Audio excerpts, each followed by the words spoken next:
Bleached Blonde Bimbos 2, a zine by Rocko Bulldagger, Part 2.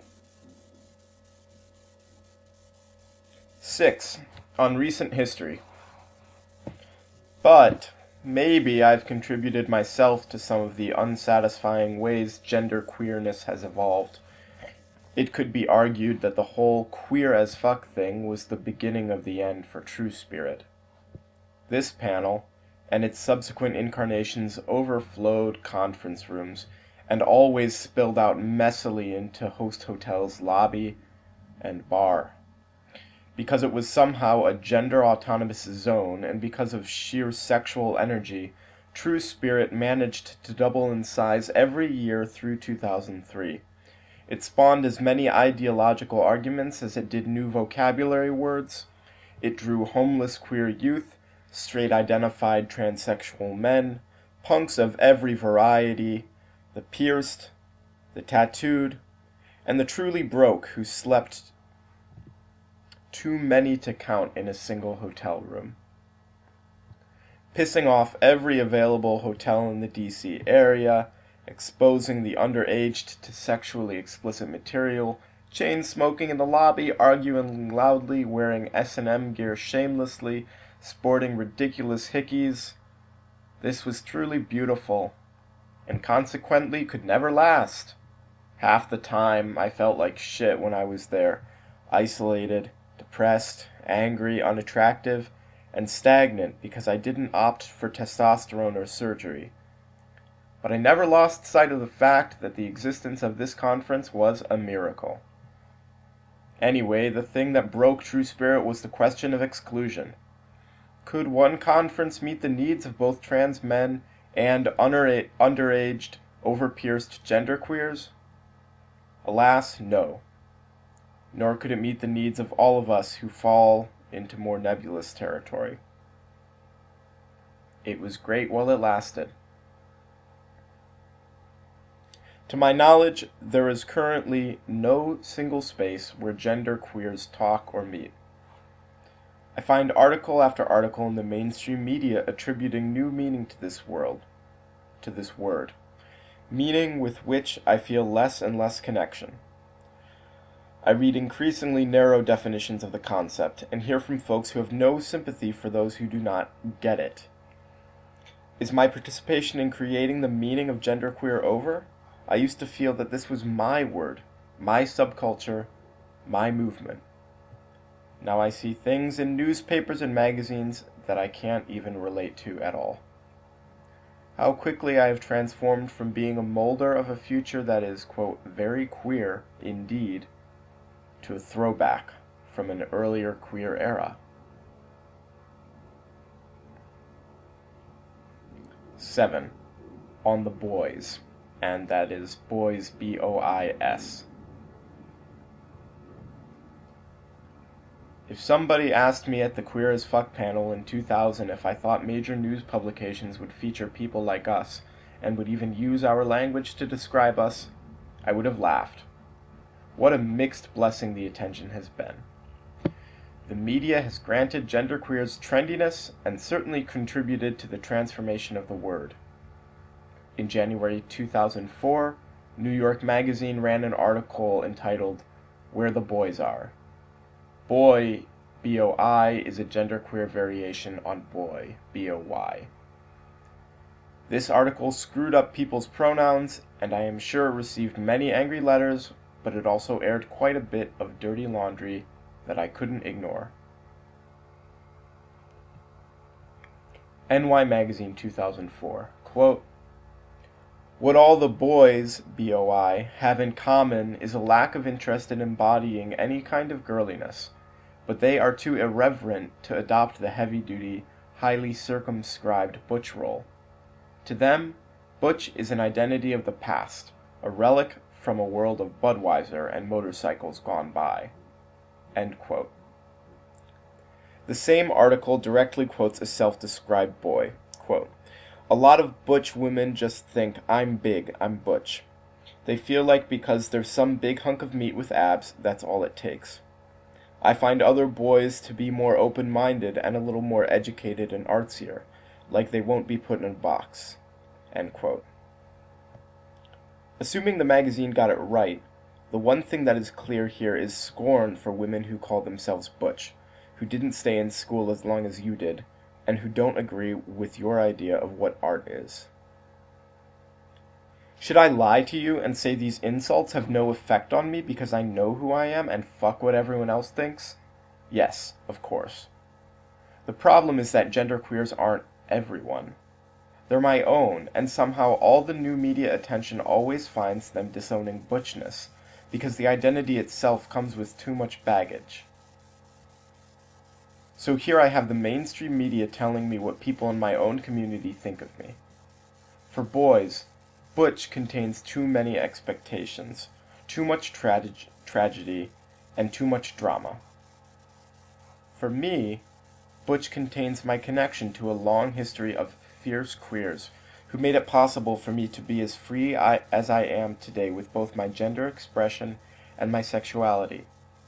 The word also suggests a mature, confident, warm, sexy, masculine energy that suits me just fine. 8. On who gets it and who doesn't. From The Voice, same issue as above. Quote, Riley, on the other hand, wants to date biological men, called bio guys, a hopeless prospect, he says, because of male ignorance about trans men. This is just end quote. This is just a single example of the attitude I have seen expressed widely. You are safe from rejection when you have preemptively rejected the object of your desire.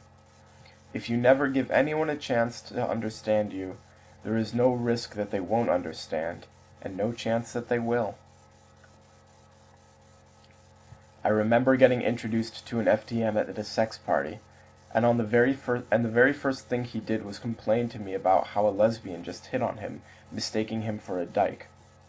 I said, "Uh-huh," and moved on. But why protect this person's feelings?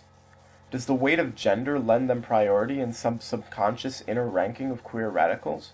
Why didn't I just say what I thought? Be flattered when someone is attracted to you.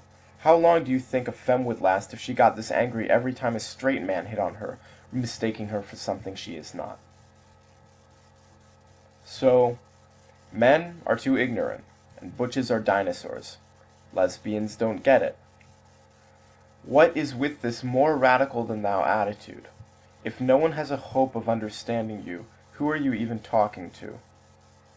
I would feel more sympathetic if I weren't actively being looked down on. Between being tragically misunderstood, perpetually on the cutting edge, and more radical than everyone else, when do you have time to connect with others? And how much pain must you be in that before somebody even has a chance to be interested in you, you have dismissed them? So many strict rules about how to be what you are, what to call it, and how you can expect others to relate to it. All this rigidity seems to be isolating, resulting in a cycle of pain, loneliness, and bitterness, trying to find people exactly like yourself because they will understand but no one else will, consequently being disappointed, becoming more rigid, more hurt, stricter, and more precise about your language and identity, and on and on. When we define ourselves by opposition to members of our own community, who benefits? If our language and sensibilities are too refined for other gays to get, can we still share a movement for social justice? 9. Top 10 people most excluded from your genderqueer scene. 1. People of color. 2. Femmes. 3. People who use female pronouns. 4. People who do not wear the uniform, work pants, trucker hats, etc. 5. People over 27, unless they have contributed to your top surgery fund. 6. People who express hetero attractions. 7. People who do not speak the latest activist lingo. 8. People who aren't kissing your ass right now. 9. Transsexuals who have, quote, fully transitioned, however you define that today. 10. Cross-dressers.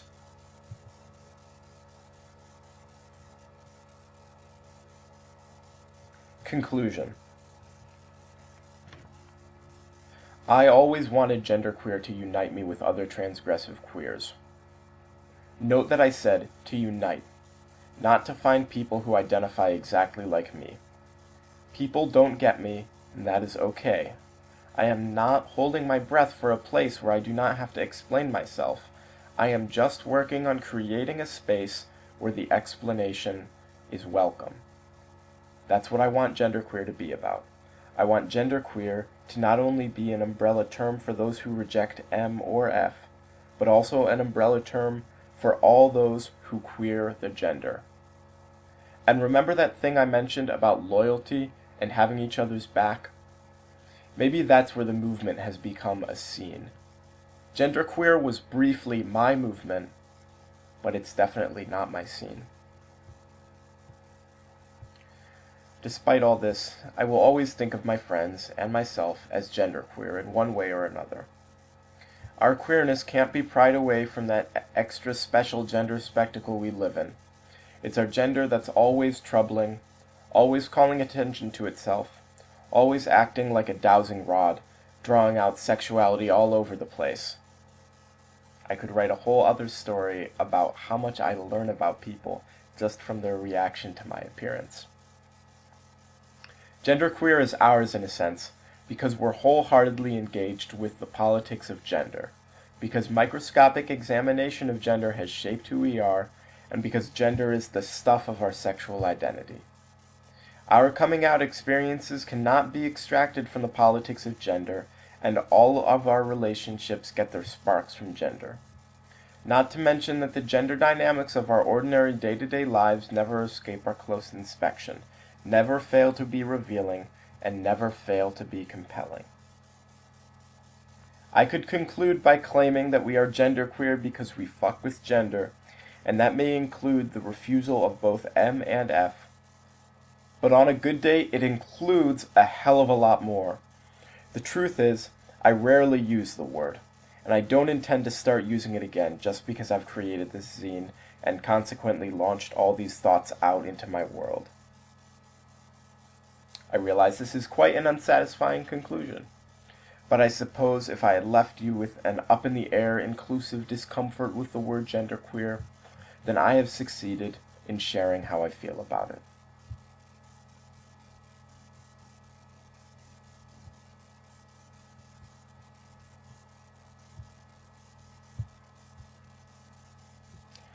There are 3 appendix type items included in the PDF copy of the zine that I'm reading from.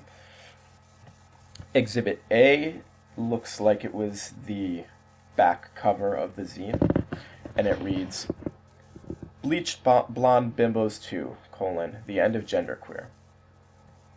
BBB is about creating a revolutionary sex radical homoculture, where above all the absence of love and the lack of humor are to be challenged. It's about calling attention to misogyny in gay culture from the progressives to the assimilationists. This is an unapologetically feminist zine.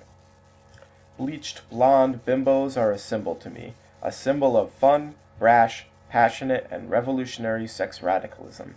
They are a symbol of the love that's missing from the queer movement, the common-sense approach of down-to-earth, uncool, kind of obnoxious and very sexy girls who speak what's on their minds and in their hearts. With this zine I invoke the image of the bimbo because she is a catalyst for confronting all kinds of psychic shit, and because she provokes very strong feelings, one way or another. You can tell a lot about a person from their reaction to a bimbo. This bleached blonde bimbo is an explosive, and she is dangerous to all nearby assumptions. Feminine genders are powerful stuff. It is about time for the queer community to start paying attention. Bleached Blonde Bimbos 2 is sponsored by the Bent Stiletto Social Club and is a queer as fuck production. This zine is dedicated to everyone who feels betrayed by this year's ambition-free gay pride slogan, equal rights, No more, no less. Contact bllDagger@yahoo.com. Please copy and distribute this zine. Cover star is La Môme Bijou, photographed by Bois. That would be the first image in part 1 of this video series. Exhibit B of the appendix. An open letter to the Human Rights Campaign, the largest national gay lobbying organization. Dear Human Rights Campaign, please stop direct mailing me.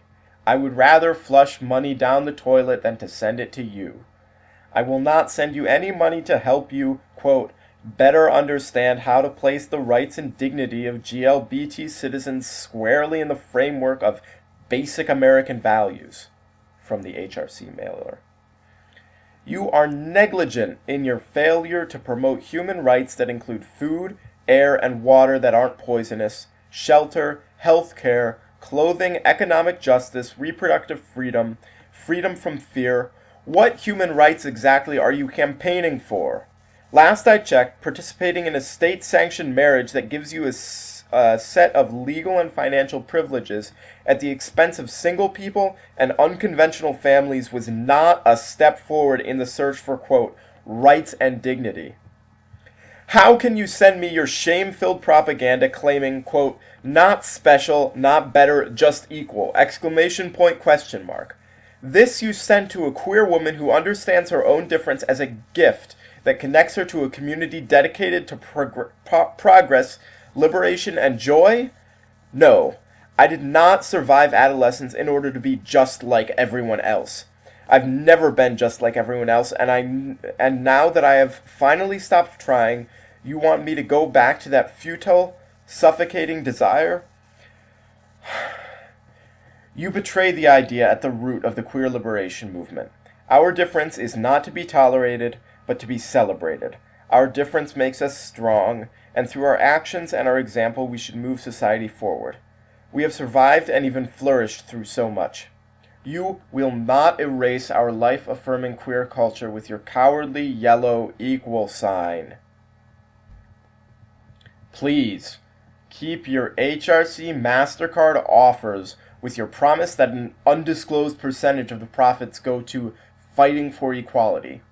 Shopping is an activism. I really resent your efforts to rebrand gay rights as the right to marry. Our concerns, passions, and desires are not yours to redefine. Queers aren't some product that needed a new image. I believe your organization is the embodiment of everything that has gone wrong at this stage in the queer liberation movement. The arrogant yet shameful nature of your intentions is most clearly expressed in your own name. Your claim to the phrase human rights is rather tenuous, not to mention insulting to actual human rights organizations like Amnesty International or Human Rights Watch. You belittle their work by comparing it with your own, by trying to market your self-serving grasps at privilege as comparable to the global struggle for justice. When I think of human rights, I think of Nelson Mandela, not of wealthy white homosexuals collaborating with the racist criminal justice system to enact hate crime laws. When I think of human rights, I think of universal health care, not of fighting for access for just one other person, just for my own domestic partner. I will leave you with a quote from Larry Kramer on the subject of HRC. I never saw an organization exist so long and raise so much money and do so little. Please remove my name from your mailing list. Sincerely, Rocko Bulldagger.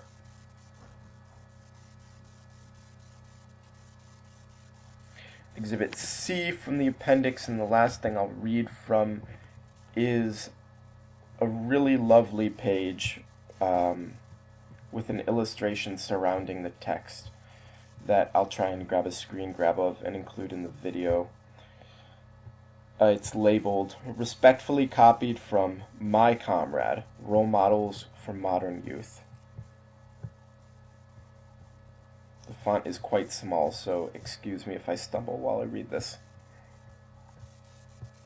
I can't read the title.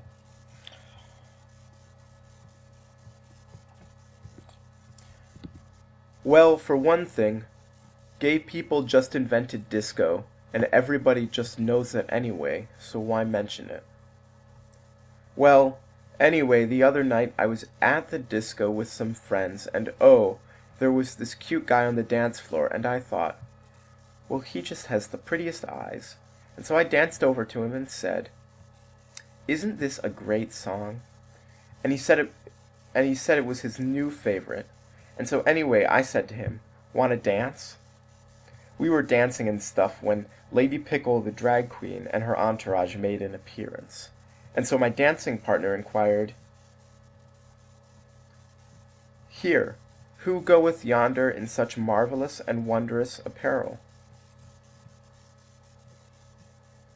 Here, care to dance?" As we danced to the music played by the DJ, I replied, "Why, that's Lady Pickle and her entourage. And anyway, Lady Pickle is the disco's hottest drag queen and stuff, so I guess that's why she's here, and all that, you know."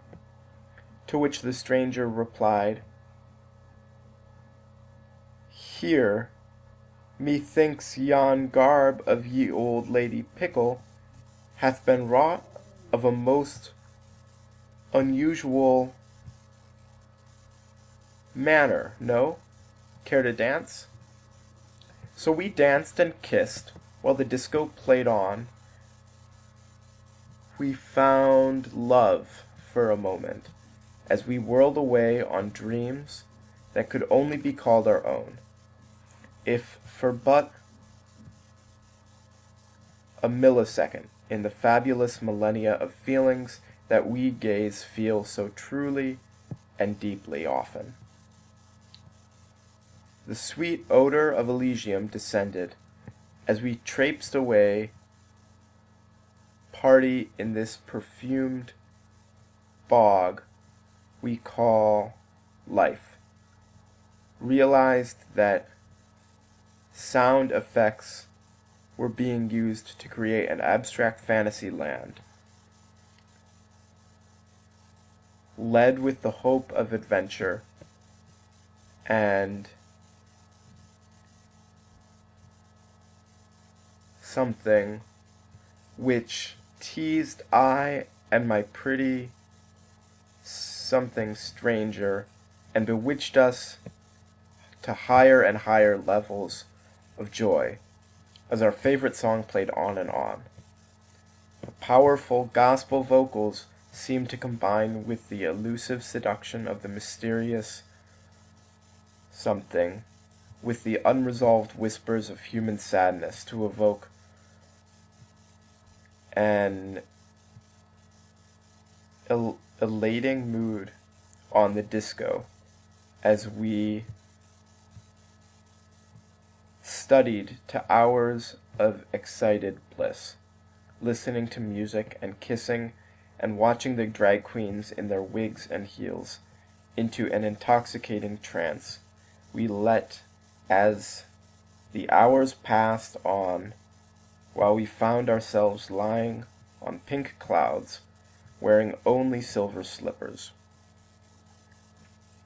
A seat beat in every eye. The brotherhood reaffirmed, we descended the disco heavens and made our way home to meditate on the unresolved feeling in our lives, ever with the hope of making a new beginning. That is why I love disco.